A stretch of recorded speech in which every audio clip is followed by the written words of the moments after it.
Work to remove contaminated soil from a hazardous waste pit in Andover will soon be wrapping up. The $22 million project has already resulted in the removal of rusting barrels that have posed a serious risk to groundwater.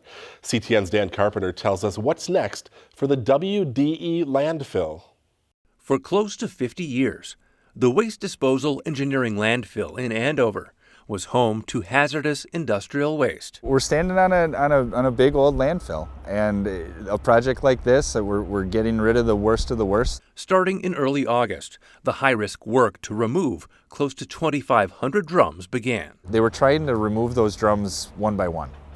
And so if you can imagine doing that with a backhoe, it wasn't easy. And there was a lot of health and safety concerns with that, not knowing what you're going to find. In the end, 397 drums still contained industrial waste. There was really no surprises. We had some colors. There were some paints in there that had some colors. We did find 2 jugs of acid that were intact, 2-gallon jugs, and I think the pH was pretty close to 0, so that was an interesting find.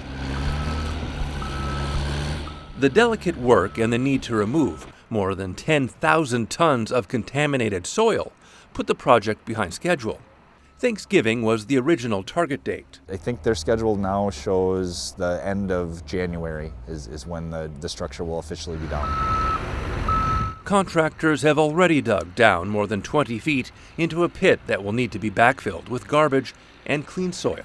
There's been a high volume of trucks. We definitely appreciate the patience and the understanding that folks have had. This is a really important project. Eliminating a source of groundwater contamination, 1 truckload at a time. Dan Carpenter for CTN Update. Although the large structure at the landfill will come down this winter, restoration work including planting grass will carry into spring and early summer.